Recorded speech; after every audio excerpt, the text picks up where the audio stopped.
Okay, it is officially time for the A to Z mini reworks and thoughts. Diana, Scorn of the Moon. I hate her. Magic, correct. Style, more ability power, correct. Difficulty 1, super correct. Damage 3, insanely correct. Toughness 2, stupid. Crowd control 2, okay. Mobility 2, okay. This shouldn't be 2. Bearing her crescent moonblade, Diana fights as a warrior of the Lunari. A faith all but quashed in the lands around Mount Targon. Clad in shimmering armor in the color of winter snow at night, she is a living embodiment of the Silver Moon's power. Imbued with the essence of an aspect from beyond Targon's towering summit, Diana is no longer wholly human and struggles to understand her power and purpose to the world, in this world.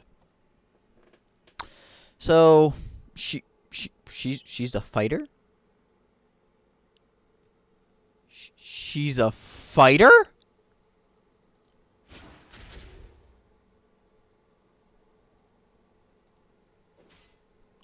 Okay. Every third strike restores mana and cleaves nearby enemies for additional magic damage. This is Moon Silver Blade. Every spell cast grants attack speed for the next 3 attacks. Crescent Strike. Diana swings her blade to unleash a bolt of lunar energy that deals damage in an arc before exploding.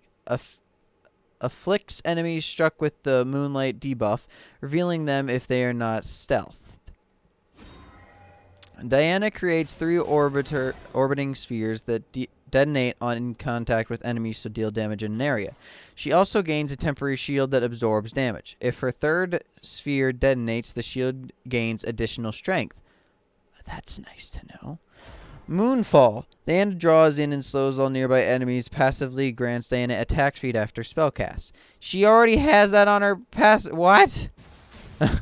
Lunar Rush. Diana dashes to an enemy and deals magic damage. Lunar Rush has no cooldown when used to teleport to a target afflicted with moonlight.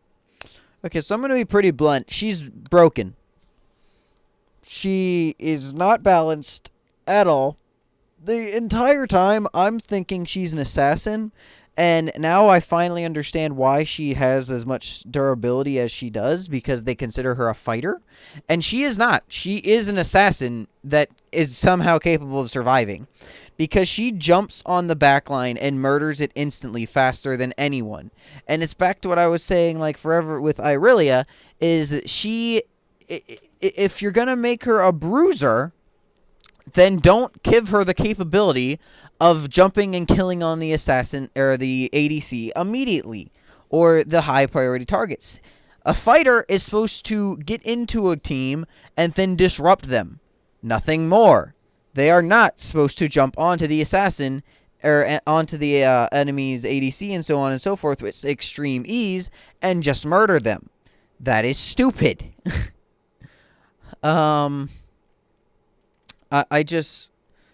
There are a few changes that I would make to her. One is a full-on rework. As I've said this like a million times, one, I hate any ability that's point and click, meaning her alt. I hate. Now, I'm okay with abilities that point and click, like, in general, I just don't think that they should be all that powerful. I just hate point-and-click abilities in general because they virtually have 0 skill around them. 2, I hate 90% of the champions that have a difficulty of 1. Why? Because they're so easy to play, they destroy so well, and there is no actual, like, difficulty doing it. Like, Azir, it's really difficult to just shred people. But Diana, it's not. So why is Diana capable of destroying people better than Azir? Is like basically the point. Where, like, I understand you want to keep everything equal between players and so on and so forth, but at the same time, you have to, like, make it possible for, like, the better players to really show that they're better players by playing, like, the top tier people. And like I just don't think they do that at all with this game. Yes, in like a sense, you don't want to break the combat system, but at the same time, you don't want to make people that are playing the difficulty 1 like get destroyed by the people playing the difficulty 3 when they're both of equal skill. I just don't agree with that one.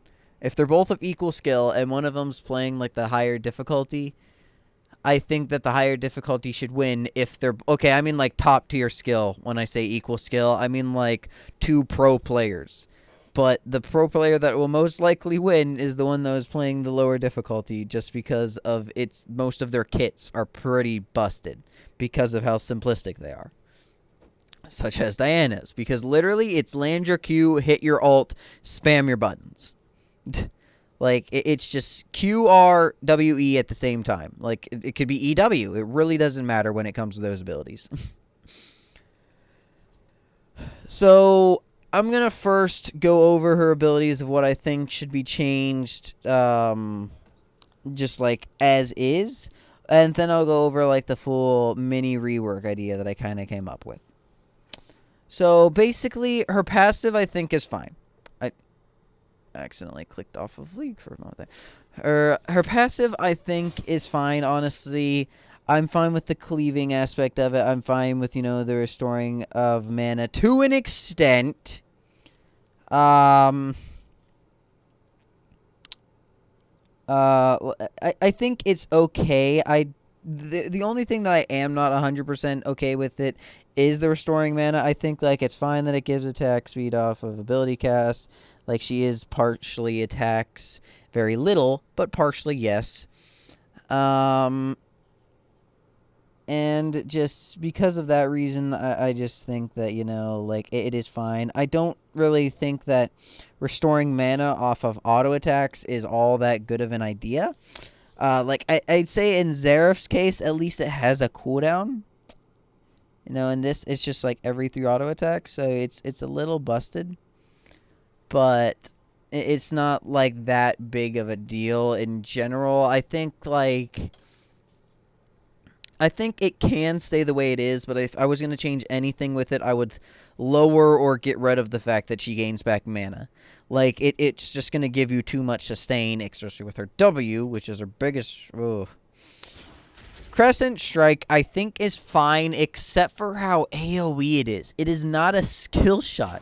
It's thinking, like, yeah, you see these land in this area, but I'm willing to bet that if, like, Leona was over here, over there, she still would have been hit by it, because it is a lot more AoE around this spot than what it looks like. And you cannot tell how wide, like, those, like, the hitboxes are for that ability. Like, it's kind of like Irelia's E, honestly. I'm going to be comparing her a lot to Irelia, even with my rework, just so you know. But it's like Irelia's E, where you think you're outside of the range, and then you're like, nope, you get stunned or hit by it anyway. I think that they need to be a bit more precise on her Q, especially for how big of an effect her Q has. It goes through minions. It doesn't stop on first minions hit or anything like that, or first people hit. Because of this, her ult is really dumb. Like, I think they should either make it, like, the first things it hits, it's done. It cannot go further. Because there are, like, 2 of them. So, like, you have 2 chances. Or just make it a lot more precise and skinny. That way people actually have a chance of dodging it. Because I do not think that she should be able to land this so easily because of its AoE. And still be able to ult to you. For free. Because, she can double ult because of it. Her W is dumb. Her W is just so dumb. It's, as I was saying, it gives her too much sustain in lane. Anyway, it's okay when she jungles, because that's like the only thing that makes it easy for her to jungle, or even possible, is her W. But at the same time, it is so dumb when she W's a wave, and then, like, I try to poke her, and it just hits the shield, because, like, her shield is too big. I just now that I didn't know that her hitting the last one increases the shield even more. Um, and now that I do, I think like they should immediately remove that. Like, I understand she's a fighter, so if you want to make her a fighter, then lower all of her damage, because I've been thinking, and even like the rework and everything I've thought of is much more oriented to her being an assassin, which is what I've always thought she was, because you know of how fast she kills people. How easy it is her for it is for her to dive people. Like, okay, you're a bruiser. You're not an assassin. You have the same problem as Irelia. You dive way too easily. Even if you're a high mobility bruiser, you still dive way too easily, and you kill way too fast.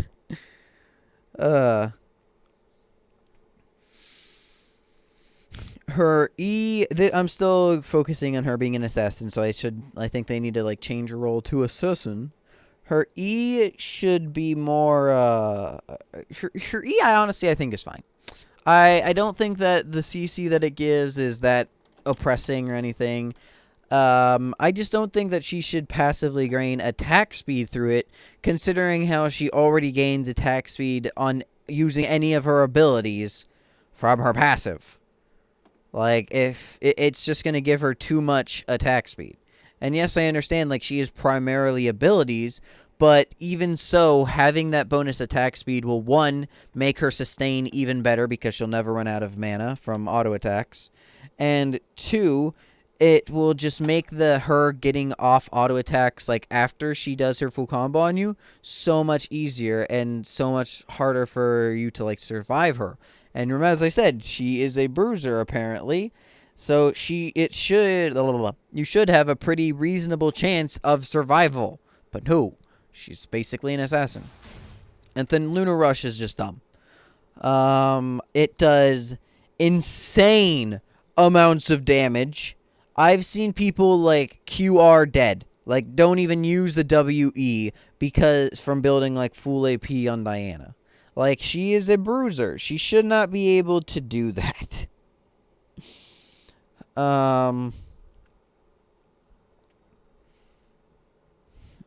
So here, I've honestly legitimately, like, that is only if she was an assassin. I think those are, like, the main changes is take away or mess with the mana on her passive. Make her Q more precise or hit minions and not keep going. Like, first things hit is when it stops. Make her W not give additional strength off of the third hit, but let it still give a shield in general. Let her E be fine the way it is, except for don't give it the attack speed passively. And just make her R do less damage. Because, like, yes, I understand she's an assassin, but even this is if she was an assassin. I understand, like, if they changed her to be an assassin, I think that these are the changes they should make at a bare minimum.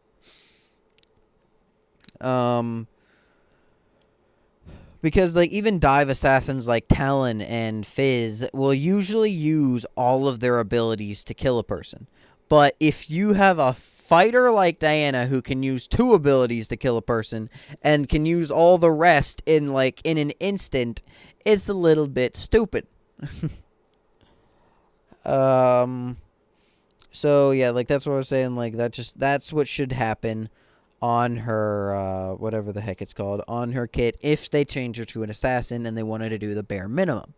If they want to keep her as a fighter and they want to do the bare minimum, then I would keep her passive the way it is, but yet again, take away the mana. That would be the only thing different with her passive. Her Q, I would lower the damage that it does, but keep it the same thing it is now. Meaning, I would keep it, like, I'd honestly maybe even make it more AoE, where it still goes through minions and it will still hit you whether it's AoE or not. But as I said, I would lower the damage it does significantly. Why? Because she can poke with this so much in lane, it's ridiculous. And its range is not small. It has a far range. And since she can, just passively gain back as much mana as she wants, it's kind of stupid. Now, I will admit, though, like, we can probably keep it the way it is now and let it do the same amount of damage if we do take away the mana on her passive, but this is something that I would actually need to see happen and try doing, and, like, do testing on to really confirm.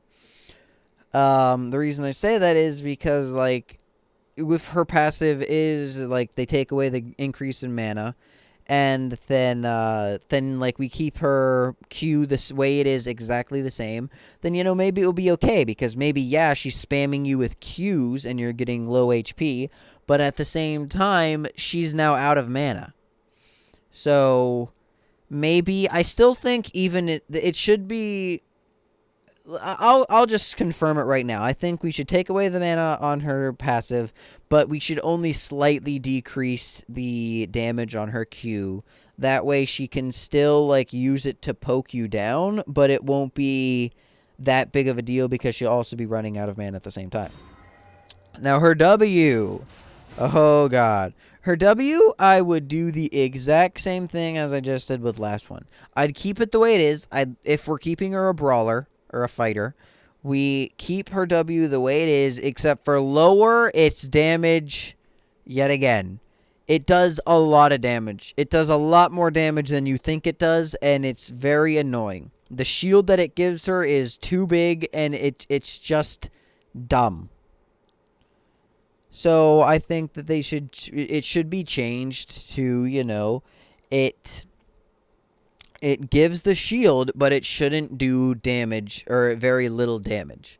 If anything, I would honestly make it scale off of armor and magic resist over ability power. I would keep her W and her alt and her passive, like, cleave, scaling off of ability power, but I would make her W and her E, which I'm going to get to in a moment, scale off of, like, armor and magic resist, not health. There is a difference there. I'd maybe make her W scale off of armor and her E scale off of magic resist. Why would I do this? Because she's a fighter. So yes, I'd still make the W do, like, base damage, but then it would scale off of that. And then it would still give the shield the same size it is currently.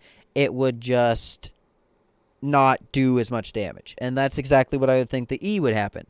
Where the E really doesn't do much damage now. Honestly, if you, so I think that it is fine, and then, you could scale it off of magic resist or armor, or we could scale both of them off of both magic resist and armor, but I think that would, just maybe throw her a bone, maybe scale with ability power and magic resist and armor. That way it actually does do a little bit more damage, because right now it really doesn't do much at all. Like, it does hurt surprisingly when she actually gets, like, ahead and fed, but that's still, it's the last ability she levels. She should level, like, QWE or WQE. So it never really is that big of a deal. So I think in general it will be fine. And yet again, even as a bruiser, take away the attack speed, because it's just too much attack speed. And then her alt. As a bruiser, I would keep it reset with the Q, but yet again, I would lower the damage of it. Basically, just if you're making her a bruiser, which what they consider her now, which she is not. She is an assassin. I don't care what anyone has to say. She assassinates. If you want to truly make her a bruiser, lower her damage on all of her abilities except for her E, and then maybe swap her scalings to armor, magic resist, and possibly health. I'd rather not see health, because I don't need to see her grab a Morellonomicon and a Landry's Torment and then one-shot people still. Like, thank you so much. Like, it's not a fun idea. Like, it makes Mundo stupid, but yet you want to do it on her too. Ugh. It's a dumb idea to scale with HP. That's why I said, like, she should scale with armor or magic resist. That way, maybe she builds, like, a first item Gnasher's Tooth or something like that, and then she grabs maybe a Thornmail and a whatever, and then she's, like, diving the backline, doing what she should be doing. I'm not saying she shouldn't dive the backline, but she should dive their team and disrupt. She should not kill or almost solo kill anyone. In lane, she should have a difficult time killing people. Which, a bruiser should have a difficult time killing people. Yet again, a problem with Irelia. She should not just be able to murder you whenever she wants. Which, Diana majorly can. Now, the rework that I set up is much more of a mini rework because it's kind of just swapping around her abilities and changing what they do a little bit over anything else. So her passive, what I would currently do for it is I would make it kind of like her current E. Like exactly the way her current E is actually. I know her E is a passive or inactive, but still. Basically what it would be is that you'd have a bar. Now, not like a mana bar and so on and so forth. You just have like a bar that you would slowly fill up to 100%. And you do this by auto attacks or abilities. Abilities give more of the percentage than auto attacks, but auto attacks still help. And once you get to 100%, your next auto attack will slam the ground, doing bonus magic damage to the person that you autoed, and it will AoE pull in enemies around you, just like her E currently, and do a very slight amount of ability power damage to them. Now, this was under the pretense of her being an assassin, by the way, so just realize that this is not going to work for a bruiser. And it would yank her people into her. And it would passively increase her attack speed over time, just like how her E currently does. Because, as I said, I didn't even realize that her E did that, nor did I realize that her W gained bonus shield. So that's all it would do. Her Q would be her current R. This is why I said she'd be a bit like Irelia, where her Q would be a dash to a target. The dash itself would not do any damage. When you dash to someone, okay, no. It would do the damage of whatever your AD is. It would count as an auto attack. It does not proc. It does not proc on hit effects. It is not a Lich Bane. It will not proc on hit effects. But it will reset your auto attack so you can auto right after it. This is a difference. So basically you'd Q to someone and auto them like immediately. Even if you weren't even like trying to auto them, you'd probably auto them as long as you are targeting that person because it would reset your auto attack. So it'd basically be like a Vayne Q, but it would stay a point and click to a specific target. I don't really know if I want it to reset upon killing someone. I don't think I do. I do not think that would be a good idea, but still. But what it does do, what does cause it to do damage, is that you make an orb when you do it. It's kind of like an Ahri ult, where you shoot off an ability as you do it. The ability will target the closest person to you after you dash, because that's when it'll shoot out. Meaning, usually, this will be the person that you dash to. But if they flash away, like, as you dash to them, because you'll just land where they were, you won't follow them to where they flashed. Sorry about the cough. Then, and maybe there's a minion right there, it'll go to the minion. It will prioritize champions, but if the champion is too far away, it'll just go to a minion. So basically, if they flash or use a dash really good, then the ability will not hit them, but it's still just like something that... It's just something that'll dish out a little bit of damage that they don't realize is about to happen. It won't be a ton, but it'll just be something that'll, like, affect them that will help you one-shot them, essentially. Her W would be a auto attack or attack speed buff. Upon activation of her W, her Crescent Blade would hit, like, max power type of thing, where she would increase her attack. She's basically gain a Rage Blade. So Rage Blade on her plus this would be a little stupid, so you'd probably have to tweak this a little bit. But basically, for every auto attack. Oh wait, no. What am I saying? That is not it. I don't know why. That just kind of like popped into my head. And it's, no. What it is her next 3 auto attacks will all be scale off of AP. Like each one will do a magic damage. But she will gain increased attack speed for her next 5.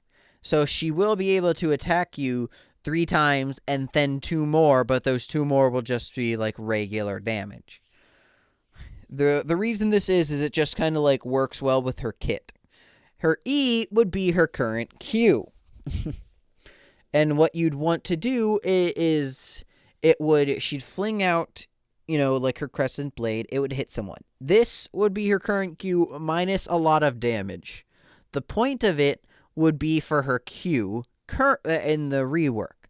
The reason it is because it has the same effect as her RQ currently.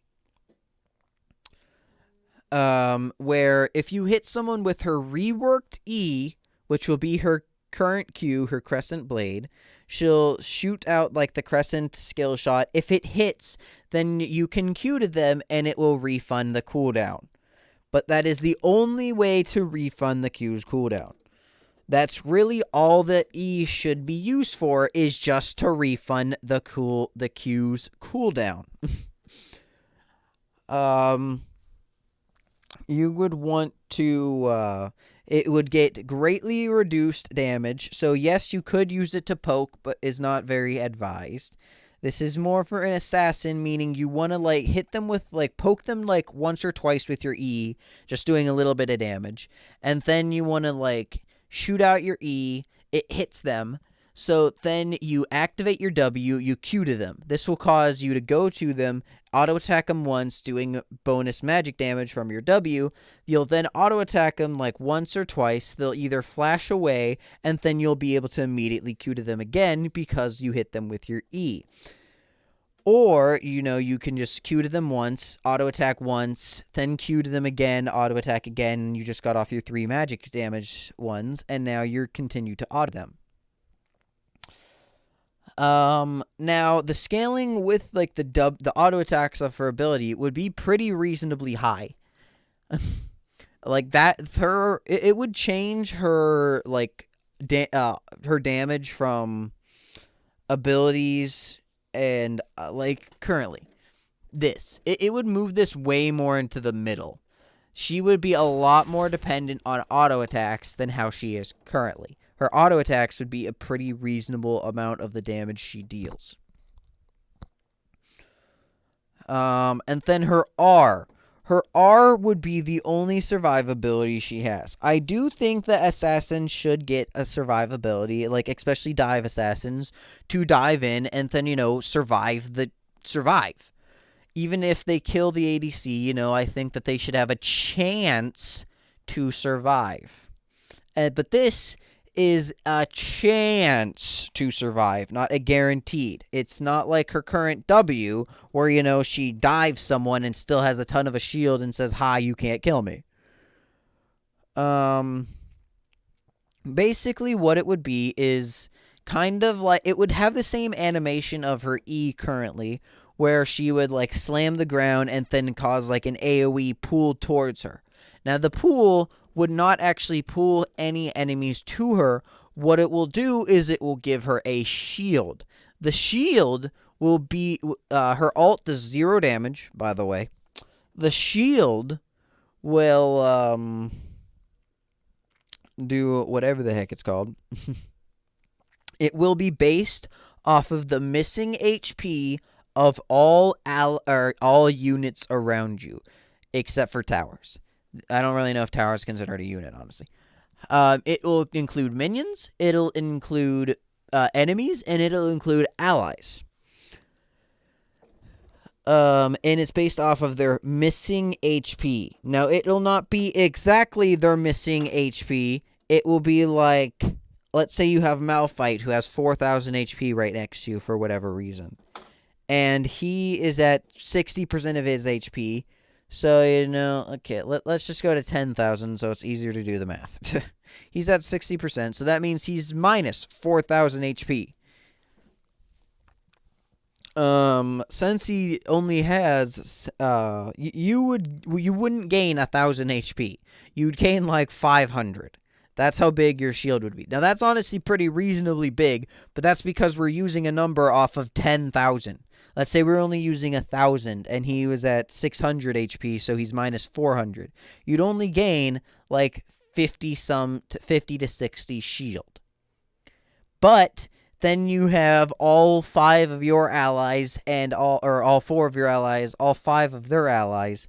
Let's say each one of you is missing like 10% of HP. You're going to get a pretty sizable shield. But the reason it's based off of missing HP is because if you dive into a person and you truly are an assassin and you one-shot their ADC, if you use their ult and most of their team still has like 90% of their HP, your shield will not be that big. Like, you will have like maybe 100 to 200 max HP on your shield, and you can get bursted instantly. Now, yeah, you have the Zhonya's item, which is but I think like that is your chance of survival, is that shield. It's supposed to be a chance, not a guarantee. And then, you have your auto attacks mixed in with plus just everything. The main goal is to not one-shot, but to deal damage consistently at a higher rate that has a very reasonable chance of not one-shotting, but killing someone within 3 seconds. Because that is what I think the time frame for Assassin should be, is 3 seconds. For the most part. Unless you don't want to give them any escape at all, which then I say it should be 1-2 seconds. But that's only if they don't have an escape. Like, all of their abilities say go in, and none of their abilities say go out. Like, it's you jump in, you kill their mid laner or ADC, and then you die. Like, there is no other option than you die. Unless your team plays off of it really, really well. But that's, like, the rework that I came up with, Diana. And that's just, like, how I think it should be. Now, I didn't realize she's a bruiser, to be completely honest. And the fact that she is a bruiser and she does the amount of damage she does now is completely ridiculous. Yet again, I'm going to say the same thing as I said with Irelia, is you are a bruiser. You are not an assassin. You should not be able to jump onto the ADC and kill them solo. You are supposed to disrupt a team fight. There have been so many times where I've been dived by Diana. She kills me, Zhonya's, and then my team just falls apart because, like, I can't do anything about it. There is no counterplay an ADC has to a Diana except for Flash. But guess what? If she landed your Q, then she can just R to you again. And you can't have Flash again, so, So, in, like, those cases, I just think it's really stupid, and, like, the only thing you can do is hope and pray as an ADC that your team somehow defends you. But yet, she's a bruiser, and even if your team does defend you, she has the chance of surviving it by using her W and using, like, Zhonya's. It's very stupid, and she's just stupidly strong.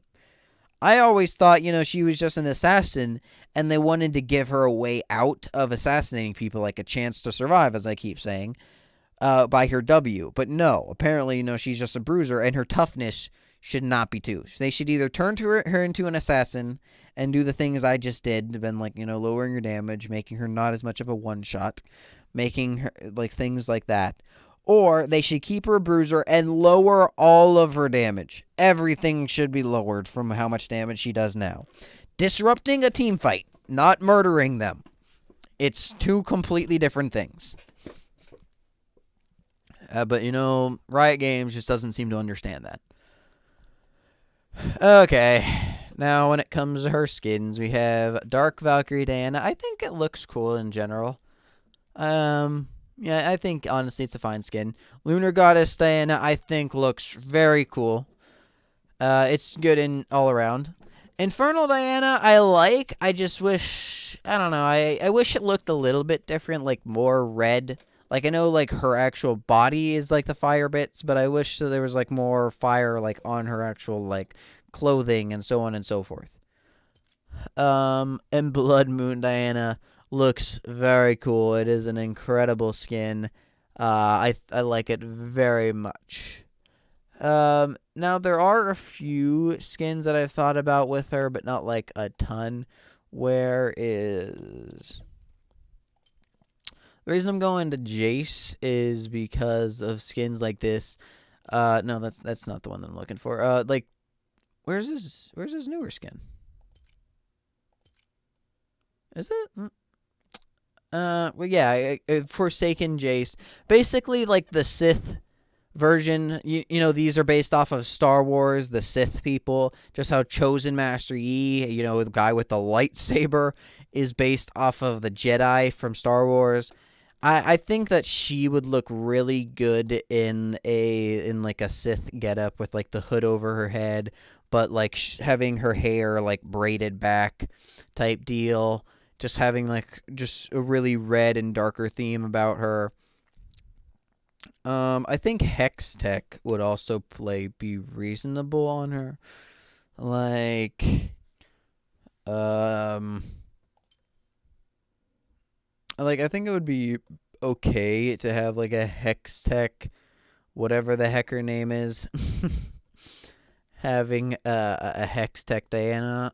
But I don't like it. I just think it would be an okay idea. The main thing that I did think of was, you know, having just like a Sith version on her. But that's really it. Is just maybe Hex Tech, but the main thing is just having like a Forsaken or a Betrayed or just something like that. I don't know, like all the different ones. There's where's Darius, because he has the one that just recently came out. I was gonna see, he should be right next to her. Here, Dread Nova. This is also based off of. I think it's based off of. Oh man, I can't think of it now. Honestly, I think it is, but maybe not. Where it's just supposed to be like just making a Forsaken her. You know, just Forsaken Diana. There you go. I think it would go very well with her whole aesthetic and everything. So thank you all very much for watching today's A to Z mini reworks and thoughts. Diana is busted. Don't play her. She's stupid. It's annoying and just unfair. But thank you all very much for watching. If you have any comments whatsoever, please go ahead and leave them. Like, I will gladly get back to it as soon as I possibly can.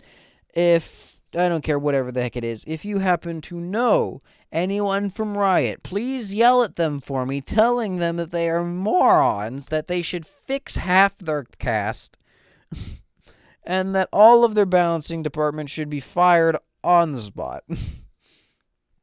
And tell them about my existence and all the A to Z mini reworks. And, you know, just see what they think about it. I'd like to get some feedback on it.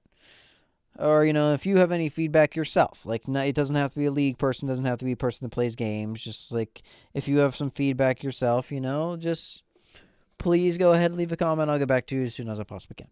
So thank you all very much for watching. I bid you all adieu and goodbye.